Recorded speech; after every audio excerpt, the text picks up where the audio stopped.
Jimi Disu. Right, this is the first of the week. Tomorrow, of course, will be Wednesday. That would be Dear Bumi. I have two sisters here, so we'll call it the tale of two sisters. That's what we'll be doing at tomorrow. And on Thursday, I'm shopping for one or two people, two lawyers, to talk about the developments in the judicial sector, both at the judiciary and at the bar. You remember I told you this morning about the story making the rounds between the chambers of two senior advocates, and I'd like to look at those two issues for tomorrow. Then on Friday, we'll be back again to our business talk that we had last Friday. Now, today, I want us to listen to today's program with a very open mind, okay? Yes, the Ekweremandus have gingered the need for me to have this program, but it is not about them. It is not about them. Therefore, when we open up the lines, I'd like to avoid an argument as to what the Ekweremandus should and or should not have done. What I've done simply, thanks to my good dad in the Lord, who made it possible. What I've simply done is to bring Dr. Ebubangwe, who is a nephrologist. Did I get that? Nephrologist. People can see you nod. He's a nephrologist, is that right? I am a nephrologist. Yeah, a nephrologist. You have to move closer to the mic, sir. Yeah, okay. He's a consultant nephrologist and is a clinical director of St. Nicholas Hospital. When I say because even as a kid, that's where I got treated, and that's where I gave birth, thank the Lord, to my 3 children. So it's a pleasure to have you here. This is feel at home. That's the good part. The bad part is that he went to Igbobi College. Here we go again. Here we go again. He's an old Igbobian. It's nice to have him here. And so what we are going to be talking about with him is so that we can have some knowledge. You see, I see a lot in the social media, and I see a lot of ignorance. Some people have lost track of what we are talking about, but let's take care of the medical side first. The legal side will be sorted out in the courts. Don't burn time, trying to think about this, whether the boy betrayed this one or that one.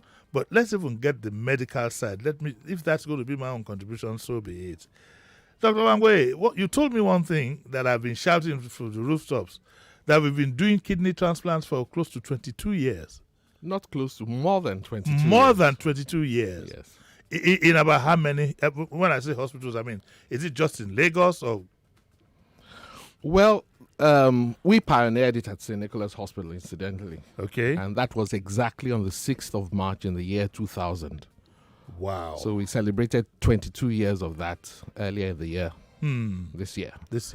But since then, quite a number of other hospitals, and the total count of hospitals that currently do transplants in Nigeria is actually 15. 15? Yes. Across the country? Across the country. Oh, now, majority of them are in public hospitals. Okay. Unfortunately, the problems that bedevil public hospitals in Nigeria. So you find that most of those hospitals over the years have done, most of them have done less than 10. Some have done just one, some have done 2. So most of the private hospitals. Let me let you run a bit of a commercial here. I mean, I'm just joking. But in St. Nicholas, about how many do you do a year? Last year, we did almost 50. Wow. Transplants, yes. This year so far, we've done just about 20. Can I respectfully ask how successful they were? Well, if they weren't successful, we wouldn't be doing them.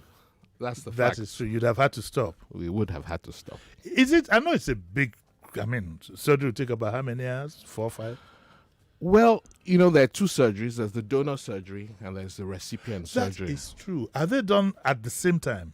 Now we do them simultaneously, yes. So the 2 of them are in the theater. You take twin theaters. So one team are taking out the kidney, and the other team are preparing the bed of the recipients to receive the kidney. And between the pair, they probably will take about 3-4 hours to complete. Wow. And the time for recovery is what? The donor is home by the 3rd, 4th, 5th day max. Really? And the donor, yes. The donor goes home earlier. Latest the 5th day, the donor is ready to go home.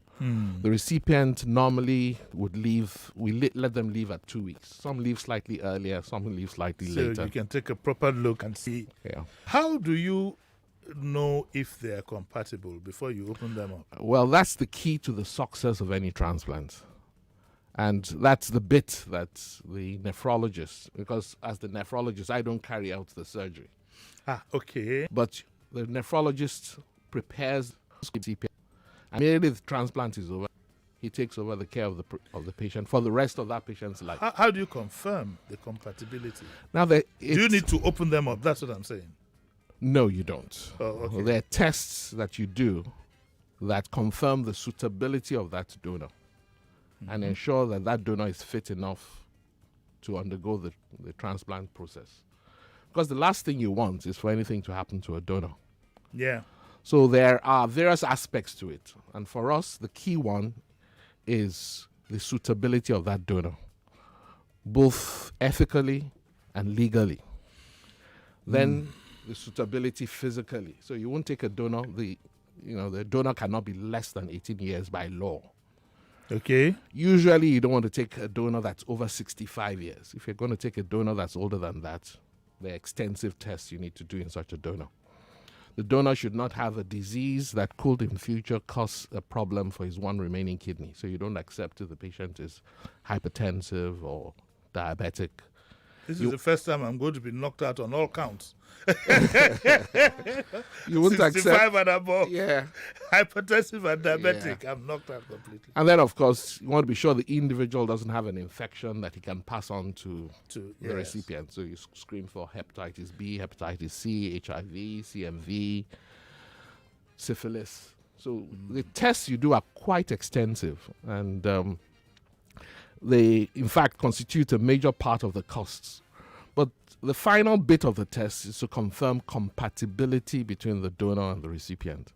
And that involves actually looking at the genetics, the HLA typing of the two. And then you want to be certain that the recipient doesn't have antibodies that will attack a cell coming from the donor. So that's the final test that now determines. Can this could jolly well be done outside the physical jurisdiction of the recipient? I mean, you don't need to have two of them in one place to get that done. No, you don't. Okay, let me ask a specific question. So just straight up, like it happened, the recipient is in the UK. Could the test have been done here to determine the suitability? Well, I'll give you an example. We've had one of our recipients whose donor was a sister who lived in the United States of America. Okay. And what we did at that time, we had to send samples to the UK.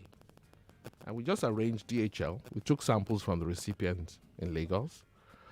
The donor took samples, the donor's doctor took samples in the US. They sent it to the UK simultaneously. And they went ahead and did the test. When siblings are involved, does it make it kind of automatic? Meaning that if, God forbid, if I don't need the transplant, I can easily call on my brother. Unfortunately. I hope you'll answer me. Unfortunately call not. of him. Unfortunately, it's not that unfortunately way. Not. Okay. The fact that you're siblings does not necessarily confirm compatibility. Because the first of the things you need to be certain that you have in common is that you should be blood group compatible. Okay. Yes, go on, sir. Blood group compatible. Yes. In the sense that, just as with blood transfusions, A can donate to A, B to B. O is a universal donor, can donate to A, B, or O. AB is a universal recipient, can accept from anybody, A, B, or O. So that's also important. And you can be siblings and yet have two separate blood groups. So that is important. You must be blood group compatible. So at least you do have some comparative advantage if you're siblings. No, it's always best if you find a compatible sibling that you both share the same parents haplotypes. And I'll explain that. Please. When you have a mother that's AS, a father that's AS. The children can be AA, AS, or SS. Yes, yes. So you can have children of the same parents, one of whom is AA and the other one is SS. They're siblings, but genetically they've both inherited separate genes from their parents. Wow. So it's quite possible that you have two siblings that are completely genetically disparate. Okay, now we talked about, but then you said ethically. I'd like you to explain that because I didn't quite catch what you meant before we get to the legal sides of things. Okay, ethically, I happen to belong to a select group of 100 kidney specialists around the world that put together what is known as the Istanbul Declaration. You can Google it. And this was done in Istanbul, incidentally, maybe about 15 years ago now, where the International Society of Nephrology, the Transplant Society, and the WHO met together to try and define what is acceptable, ethically. And this is meant to prevent a situation where people are commercializing human parts. So the ethics of medical practice don't allow us to encourage selling of human parts. So you can't buy kidneys or anything? You should never do so. Should never do so. You've seen instances where individuals have sold one kidney and have come back to sell a second kidney. How do they survive without a kidney? And that just shows you the sorts of people that are likely to be the ones that would be vulnerable to such. They're the poor, the illiterate, yes, the less endowed parts of the society. And that's what that declaration is trying to ensure, that we prevent, or at least we discourage, commercialization of human parts. So no surgeon of repute would carry out... No surgeon of repute will do so. If he discovers that something has gone down. Precisely. How do you... Yes, Reverend Omololu told me about this. For example, I heard in your hospital you have a board. Yes, we have an ethics committee. An ethics committee that looks... So you look at everything to make sure... I mean, there's some that are clear. If you have siblings, yes, you have a parent, yes, husband and wife. Husband and wife. Those are pretty straightforward. So usually those ones would not be referred to a committee. But when it starts getting to cousins and their second cousins, in quote, yes, you're getting to friends, even though still permissible, you would want an independent body to actually assess that relationship and actually confirm that it is what they claim. What kind of questions would they be asking Well, I mean, if you're cousins, for instance, that's okay. You could ask, okay, where are your parents? Let your mother come. Let's speak with your parents and actually be certain that you say your mothers are sisters. Actually confirm that is the case. If you say you've been friends, let's see pictures of the two of you together from whenever it is that you became friends. And not that you became friends just on account of the fact that the guy intended to donate. Can I ask what might appear to be a dumb question? Why the great concern about, the commercialization of body parts? I mean, where does the concern lie? The concern lies is that you would be exploiting the poor and less privileged in society. Ooh. They're the ones that are more likely looking for money and want to sell their organ parts. And like I said, instances have occurred. In fact, studies have been done where they've looked at individuals who sold their parts. And 3, 4, 5 years later, they've gone ahead and questioned them and said, well, you did so. Would you do it again? And most of them said no. Yeah. Okay, the money you got, what have you done with it? They've gone to buy iPhone, they've bought new clothes. Within 3, 4, 5, 6 months, that money is gone.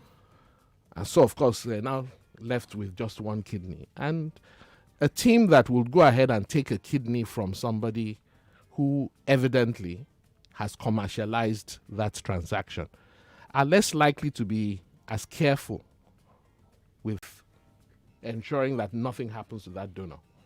In fact, the tests that we do in the donors are so extensive because the last thing you want in a program, in a transplant program, is for something to go wrong with the donor. With the donor. Because that's the example everybody's going to look at. Nobody would remember the hundreds of others that went well. It is that one single one that would discourage subsequent donors. So all programs of repute would ensure that they extensively investigate that donor to ensure that as a consequence of his going ahead to donate a kidney, nothing happens to him.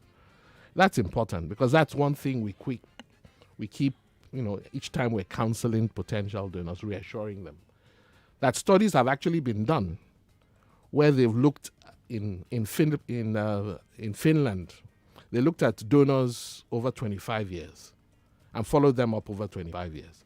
And they found that individuals who donated actually lived longer than those who didn't. People wonder why that should be. Yeah, that should be, yes. And my usual question is, why do you think it would be? Some say it's because they're more careful. I was going to say that, yes. Some say it's because they've gone into hospital, somebody has evaluated them. Some say it's because God recompenses them.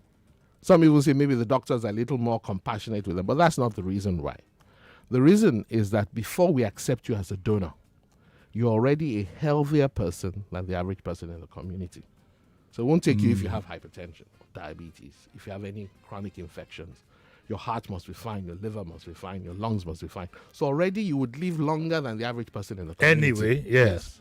And by going ahead and giving a kidney, your lifespan is not in any way shortened. But I think you will agree with me that the younger the better. Yes, to a very large extent, yes. But the but there is that, ethically also, you can't have an 80-year-old man who needs a transplant and you go and take a kidney from a 20-year-old. Also, that ethically is not quite right. But it becomes born again in the kidney area. Excuse my pun.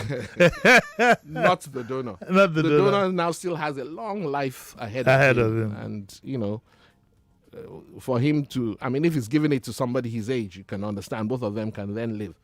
But for an 80-year-old man, if you look at what the life expectancy is in Nigeria today, it's about 56, 57 years.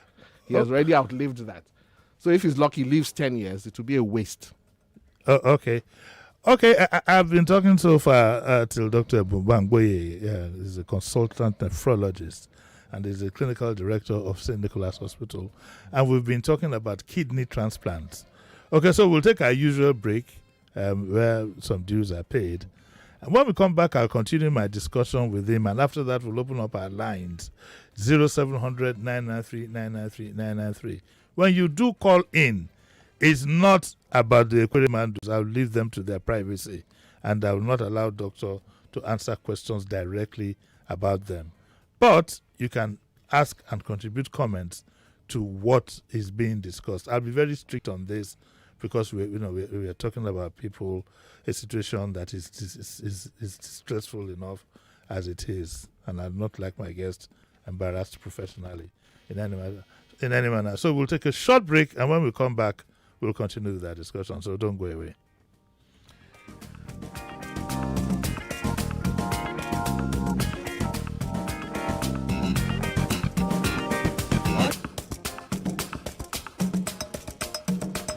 Everyday news brief. The Nigerian Communications Commission has ordered mobile network operators shaping our present and the future. Don't arrest me. You said it can't block anything. The vast majority of men and women of the police force are hardworking and diligent in performing their duty. Policies and its makers. I have been crying out. What is there in our time now is that the cost of government is too much. Community and the dwellers. Stop playing the ostrich. I came here now and the officers are saying I cannot exercise my rights. We bring them all to you. The news on Nigeria Info. Top of the hour, every hour. Nigeria Info News. Let's talk. We talk. River State Police Command has paraded 21 suspected IPOB members accused of burning 3 police stations and killing 3 officers. You talk. The poor man steal they show him face for crime fighter. When rich man steal money, they no go see him face for crime fighter. So what the government have made us to understand is that whatever news that come from the public. 99.3 Nigeria Info. We are more than just radio. Subscribe to our YouTube channel at Nigeria Info FM. Check us out on Facebook at Nigeria Info 99.3.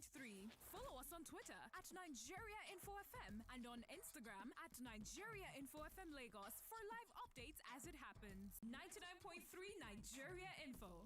Let's talk. Have you had breakfast this morning? I'm talking about a Kellogg's breakfast. It's tasty and nutritious, fortified with essential vitamins and minerals to keep you active and alert. Start your day the right way because breakfast time is Kellogg's time. Voting is not a burden. It is a right and a responsibility. It is the route we have to make our voices heard. Voting unites our voices. It unifies our clamoring. With your PVC, with my PVC, we can all tell the story of what should be, not what could have been. Don't be left out. Get your PVC today. Remember, your vote is your voice. This message is brought to you by Y Monitor for the Future Project. Get more out of Mac. Get an amazing battery life with the powerful M1 Pro or the even more powerful M1 Max for compiling code, sophisticated designs, and high-volume data analysis. With an immersive 16-inch liquid retina XDR display and an array of ports, teams can get more work done from anywhere with MacBook Pro. Get 24 months warranty when you shop at Apple-authorized reseller, iConnect and iDevices, Casper, Collier Angel stores. Now, you can buy authentic Apple devices easily. Let's build a healthy society. Support Nigeria's sweetened beverage tax. So they have started taxing minerals, eh? That's good. I beg. The government is just looking for ways to make life harder. With this tax, the people who manufacture minerals will start thinking about making healthier products. Then more people won't get diabetes. That's true, Sha. If, for instance, this tax had come sooner, maybe I won't have diabetes. Yeah, maybe the tax is not so... Because vandalism don't plenty for our network, especially Mushin, Yaba, Surulere, Ijora, Apapa, and Lagos Island. We don't cause many people to die, spoil plenty of our equipment, and scatter our arrangement for give our customer them life. Eco Electricity Distribution Company, EKEDC, they beg una to begin report to people when they pose say them be staff of EKEDC or any other company or agency and say them get approval to dig underground cable because we not give anybody that kind of approval. I beg you, sir. Now what be that rumor where we they hear about Unusa S Power Global Services Limited? Unusa S Power Global Services Limited not be our agent too, and we not give them power to do any work for our network area. Now only our staff and operatives where we stamp they do our work, and you fit identify them with them uniform. We get our name EKEDC for body. I beg join us to fight vandalism. Call us for 0812-992-9016 or 0800-003-3333 or visit our website www.ekedp.com/whistleblowing. You fit reach us on our social media platform to any of our office or go to security agency we near you. EKEDC. Now we they empower the quality of life. Girl, do you really wanna be a VIP? Like a boss, take the lead. With a slick design, Phoenix Notes 12 VIP. Cinemagic HD camera, Phoenix Notes 12 VIP. 100% charge in 17 minutes in Phoenix Notes 12 VIP. Flexible Superlight AMOLED screen in Phoenix Notes 12 VIP. 13GB extended RAM. Infinix Note 12 VIP comes with Google Apps.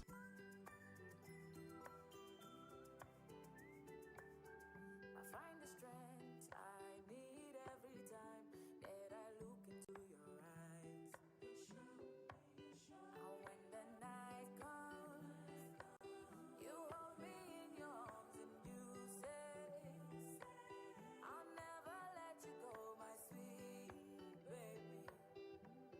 You'll never let me down.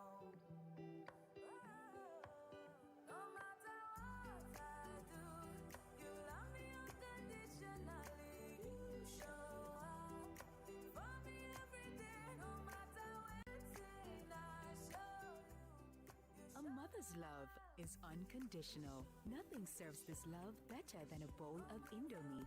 So, show some love with Indomie.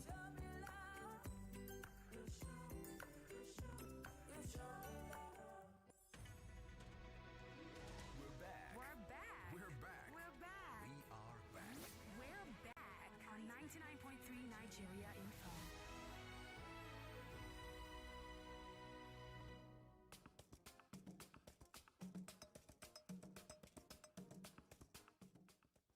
Yeah, you're welcome back to the Daily Digest, and I have Dr. Ebubangboye here, and we're talking about kidney transplants. Now, you just said off air now that some people are born with one kidney. So I started examining my stomach. I don't know how many I have, but you explained that some develop, and so on and so forth. Now, in the case where you do a transplant, it means the 2 kidneys of the patient have packed up. The 2, not 1. If 1 kidney has packed up, do you need to take it out? Not necessarily. In fact, as a rule, when you do a transplant, you don't take out either of the kidneys of the recipient. Oh, it's a 3rd kidney. So you put in a 3rd kidney. Where would it sit? It sits in the pelvis, in the front. Ah. Whilst the 2 kidneys are at the back. Oh, there's space for it like a spare tire. In fact, there are, well, that's your main tire. God is wonderful. No, the reality is that there are very, very few indications for doing a transplant, for doing a native kidney nephrectomy. If it's cancerous, if it's infected, if it's so large, like in polycystic kidneys, that it occupies the space you want to put in the new kidney. Polycystic is what? So people don't think you're referring to policemen. No, when there are multiple cysts in the kidney, and the kidney is now so large. So large, yes. I was just kidding. Okay, now the so many factors, I guess, lead to kidney failure. And people sometimes can't distinguish as to what would lead to kidney failure as opposed to liver. So we're talking about kidneys. Okay. What are the things that actually do lead to kidney failures? Okay. Many things. But the 3 top causes of kidney failure are hypertension, and easily 40 to 50% of adult Nigerians have hypertension. Yes. And majority of them who have hypertension don't know they have it. Sadly so. And majority of them who know they have it don't know that its treatment is for life. And many of them cannot afford the treatment. Because sometimes just one antihypertensive can cost as much as 10,000. That's me. So for the person who earns 30,000, he's not going to cost out 10,000 too. So that's, by the way, that's hypertension. So it's not surprising that hypertension is one of the more common causes in our environment. Then there's diabetes. Easily 8.8% of individuals in Lagos area are diabetic.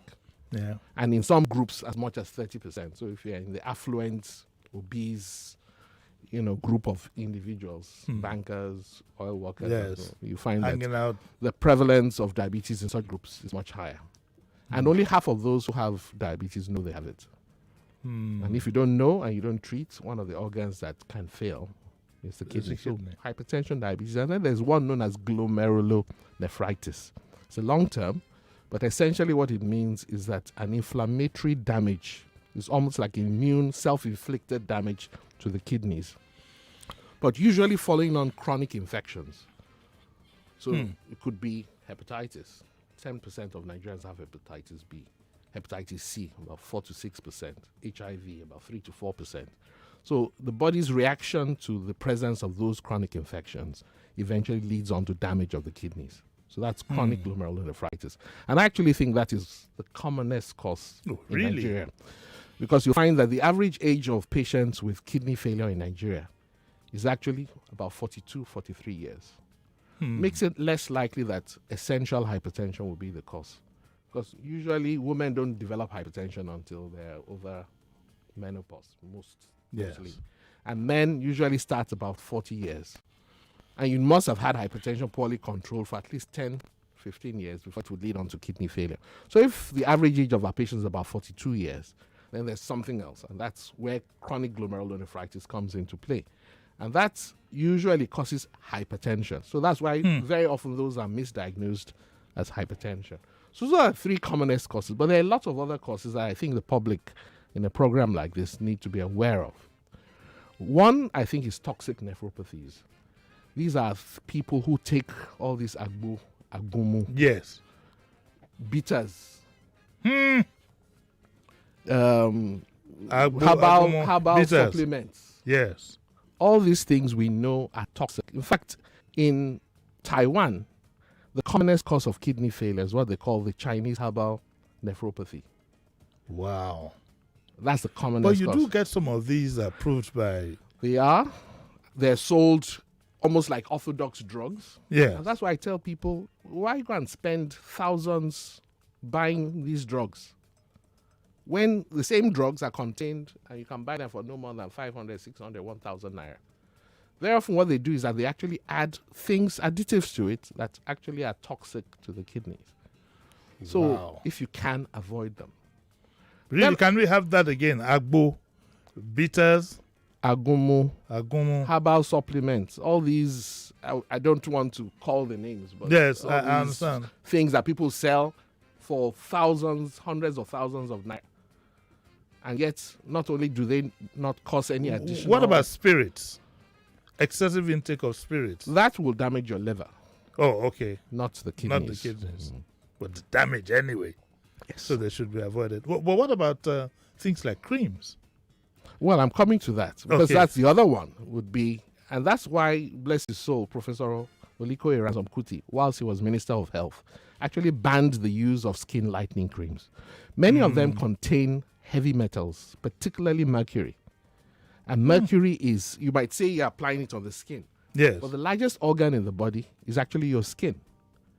And when you apply it all over the body, enough of it gets absorbed and is carried naturally to the kidneys. The kidneys are small. They're no larger than the size of your fist, but they're responsible, or they take on one quarter, 25% of the blood flow from the heart goes to those kidneys for them to be able to subserve their function. So enough of those things get to the kidneys and damage them. So we know that one of the causes of kidney damage is the use of skin lightening creams. And in fact, a study was done by Ulasi and her group in Enugu, where they looked at people who use skin lighteners and people who didn't, and found that the prevalence of kidney failure amongst those who use the skin lighteners was much, much higher. Then, of course, the use of analgesics. So all these non-steroidals, diclofenac, ibuprofen. More so if you already have some damage to the kidneys from hypertension, diabetes, or any other thing. If you use those non-steroidals, your kidneys are finished. Wow. So, but even paracetamol, I can tell you, if you use enough of paracetamol, if you take twice a day, every day for 2 years, your kidneys will also become damaged. Also, there's one, I won't mention the brand name, in the powder from a lot of guys who drink. I have a classmate who takes it before he What drinks. they do is they go and ask for ashakpo. Yes. They go to the chemist, and ashakpo is 2 of this, 2 of this, 2 of this, 2 of this. They put everything together and take. They're just looking for damage to the kidney. There's an entity known as analgesic nephropathy. And up to recently, it was one of the more common causes of kidney failure in Australia. Then, of course, sickle cell disease, we know. There's the polycystic kidneys that we mentioned. And these are genetically derived damage to the kidneys. And then things that cause obstruction. So things like fibroids, things like prostate. Oh, really? Things Fibroids? like stones Yes. also can lead on to kidney failure. Kidney failure. This is frightening. Why did I ever call you? But the other point, which I should also use this opportunity to speak about, is the fact that we as black people are 4 times more prone to kidney failure than any other racial group. Kilati? We inherit a gene known as the apolipoprotein 1 gene. The hippopotamus gene, what is it called? Apolipoprotein 1 gene, ApoL1. So it's a gene that originally was supposed to protect us from trypanosomiasis, sleeping sickness. Now, sleeping sickness no longer exists. It has been eradicated. Glad to hear that. But those who inherit that gene, so anyone who lived in the area where trypanosomiasis was common, is more likely to inherit that gene. You are 4 times more likely to develop kidney failure if you have any of the conditions that lead on to it. So if you look at the statistics in the UK, look at the statistics in the US, blacks are 4.2 times more likely than Caucasians to develop kidney failure in the US. Afro-Caribbeans are 3.8 times more likely than Caucasians in the UK. So we know that just being black on its own. And the studies have actually been done in the West African sub-region. And you find that the prevalence of kidney failure in this environment is about 16.5%. That means 1 out of every 7 of us have some stage of kidney failure or the other. And it's because that is where the largest prevalence of this apolipoprotein 1 gene exists.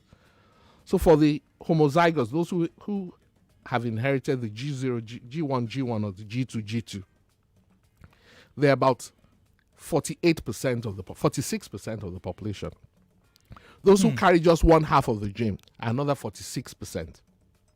So 92% of us have some form or partial inheritance of the apolipoprotein 1 gene.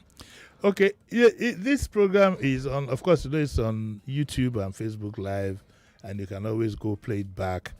You might need to play it back so that all these things, hippopotamus, whatever it is, apolipotamus, you write them down as prayer points to give to your pastor on Sunday. So you say, number 1, the hippopotamus, and all those kind of things. But essentially, all of us are a ticking time bomb. Am I right? That's the truth. Essentially, to cut out the crap and cut out the jokes. We are all like a walking time bomb. And I think those things that constitute a danger that can be avoided should. I've always had a quarrel with people on this Agbo thing, and they say, okay, I took it and I'm well.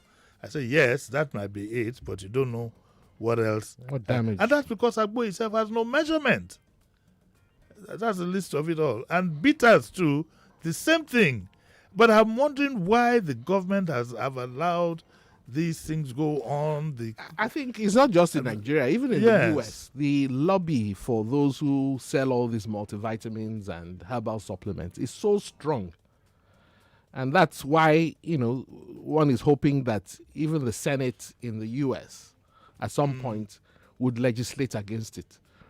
But because big money. Yes, that's big the point. Industry. Yeah, just like the gun. The herbal supplement industry in America is about $400 and something billion. So all they have to dedicate is just $1 billion of that. I mean, I was to ensure that they continue to sustain themselves.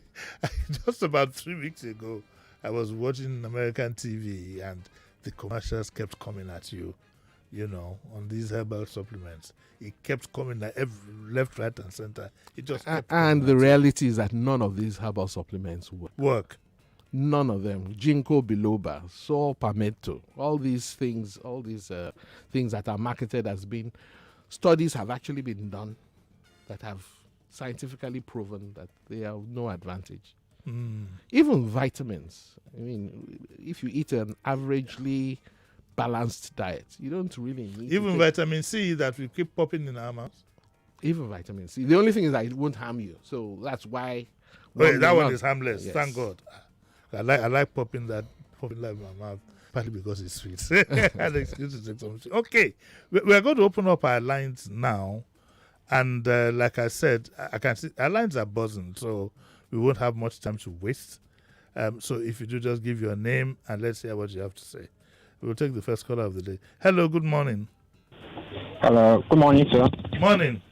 Good morning, sir. This is Mr. Pius from VI, sir. Yes, please go on. Yeah, a job well done to your guests in the studio. Very, very educative, informative. I want to ask about kidney donation. Is there any spiritual effect to it for donating a kidney to somebody? You want to ask a doctor if there's something spiritual. I believe that he's a Christian. That's your belief. That's your belief.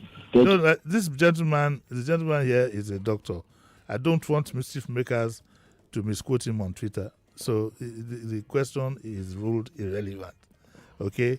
That's a joke, but the reality is that he's a medical doctor, and I don't think asking him question on whether it's spiritual. Spiritual has to do with individual beliefs. And I'm trying so hard. I please note, and I have no apologies, I'm giving extra protection to my guest because it was magnanimous of him to come and explain this in the middle of this big controversy that we have. Okay, so I'm going to have to protect him and overruled. That's how they say in court. I don't have a hammer to put down. Okay, let's take another one. Hello, good morning. Oh, thank God you picked that call. Hi, doctor. Thank you for coming. Yes. A quick one, please. I really like to know, because this is most of us are actually hypertensive in this part of the country. So what do we actually need to take to protect? What kind of food should we take to protect our kidney? Okay. That's what I want to ask. Thank you. I think that's an excellent question. Yes. And like I said, hypertension is very common. Most women will develop hypertension after menopause. And ultimately, you find that more women than men actually do have hypertension. Hypertension, aside from the fact that it's genetic, so if both parents are hypertensive, the likelihood you'll get it is 60%. If one parent is 50%. If a sibling is 40%. But then there are other genetic and there are other environmental factors that play on that. So if you're overweight, so that's one key thing that you should try and do. Ensure that you lose weight. And your BMI, try and keep it within the acceptable limit of between 20 and 25. But certainly not to the obese range. So if you're overweight, lose weight. And that means quantity of food, frequency of eating, type of food that you eat. Secondly, you should reduce the amount of salt that you take. The type of hypertension we have in our own environment is known as the volume-dependent hypertension, in the sense that you tend to retain salt, and with the salt you retain water. And that's why you find that the types of drugs that work for us as black people is slightly different from the ones that work for Caucasians. So you need something that gets rid of that extra salt and water. So if you can prevent excess salt and water, it's also important. And in our environment, we take too much salt. Yes. And recognize that it's not just salt. All your, sodium glutamate or whatever you call these seasonings that you put in, yes. all those things contain salt. There's salt in bread. There's salt in almost everything that you eat. So the thing is, and they found that on average, you probably take about between 10 and 12 grams of salt per day. Really? And meanwhile, you don't need more than 2.4. So the thing to do is to reduce the salt in your diet, but don't do it drastically. So you go from 12 to 10 to 8 to 6, and by the time you come down to 2.4, you won't even notice. I think the best place to start is don't reach out for that salt bowl to add to what is there. If you start from there. Then, of course, try and exercise. I'm talking about the three things that we know help with control of blood pressure. Weight loss, low salt, moderate exercise. Okay. All our lines are buzzing. Doctor, you're breaking the lines. Hello, good morning. Hello. Good morning, sir. Morning. Yeah, great day, doctor. My name is Dambaba. Yes, Dambaba. I've been thinking, because since we are all in trouble. But my question is, doctor, what can we eat to protect our kidney? Why you recommend those foods? Don't forget that a lot of food in our market today are poisonous. So where do we go from here, sir? I think the key thing is eat fresh. Most food that are preserved with salt. So you can be sure that there will be excess salt in it. And there are also other preservatives which may be toxic to the kidney. Also, don't take too much protein, strangely enough. Oh, really? Yes. Beans and things? Meat? More so if you already have some degree of damage to the kidney, if you're diabetic, hypertensive. You need to be careful with how much protein you take.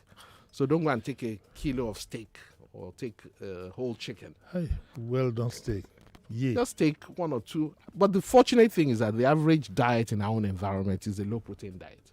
Okay. You only take one or two pieces of meat with each meal, which is quite different from what the in Kenyans, Russia, where they eat is one leg of lamb or a Big Mac in America. Yes. Okay, we'll take one or two more calls, then we'll be out of here. Hello, good morning. Good morning, Uncle Jimmy. Yes, go on. Good morning, doctor. Good morning. Yeah, this is Madam Ifi. Okay, please go ahead. In fact, please go on. I'm so happy that all these things you've read out in the last 50 minutes is very, very advantageous to me. You know, and truly, when a woman reaches menopause, all kinds of things start cropping up from the body, which I'm a victim. Now you are not telling us not to eat beans, not to eat too much protein, and we are diabetic. They will tell you eat enough protein and vegetable.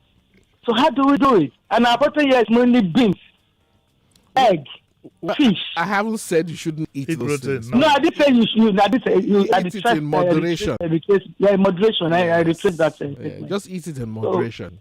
More so, if you've been told already that there's something wrong with the kidneys, I think you need to be careful. A little more careful. A week ago, I did a comprehensive check. Nothing is wrong with my kidney, even though I've been managing myself the last 10 years.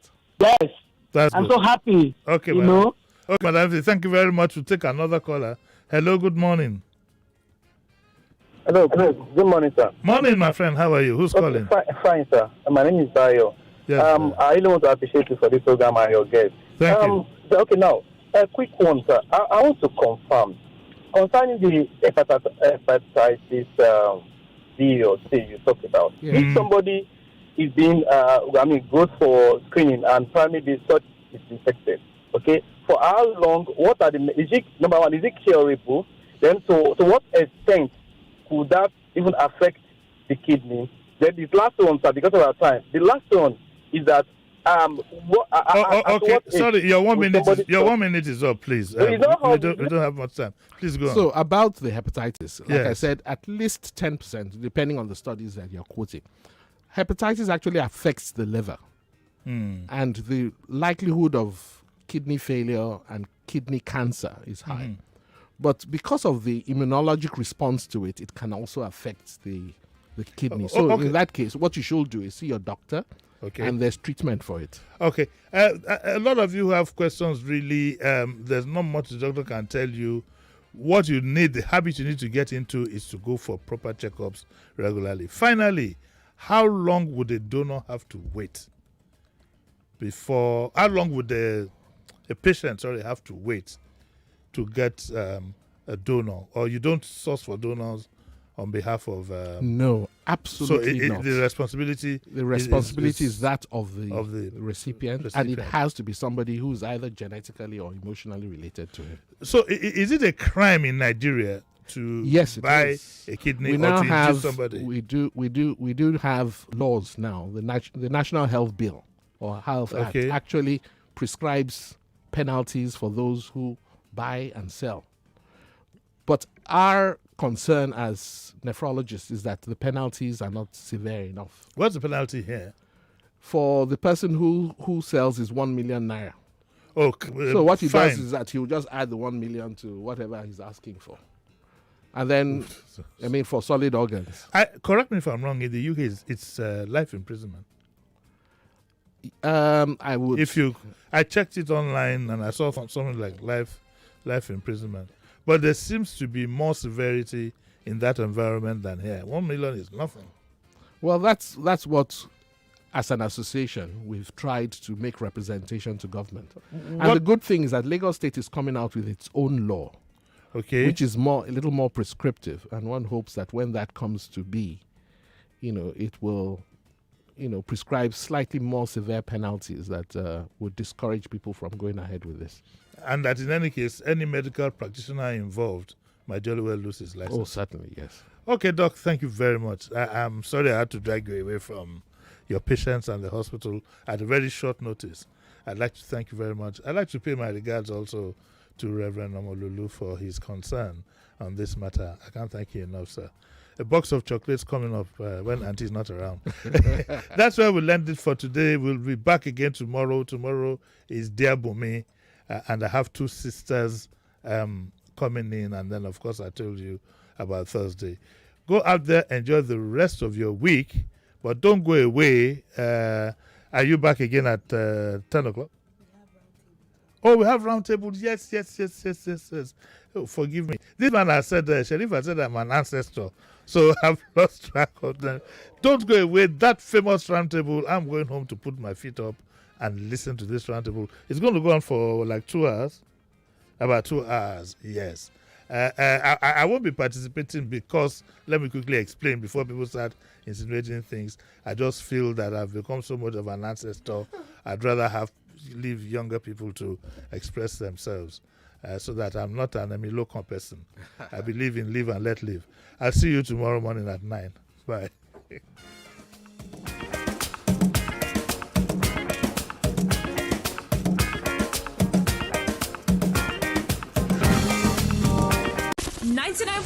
Nigeria Info. We are more than just radio. Subscribe to our YouTube channel at Nigeria Info FM. Check us out on Facebook at Nigeria Info 99.3. Follow us on Twitter at Nigeria Info FM and on Instagram at Nigeria Info FM Lagos for live updates as it happens. 99.3 Nigeria Info.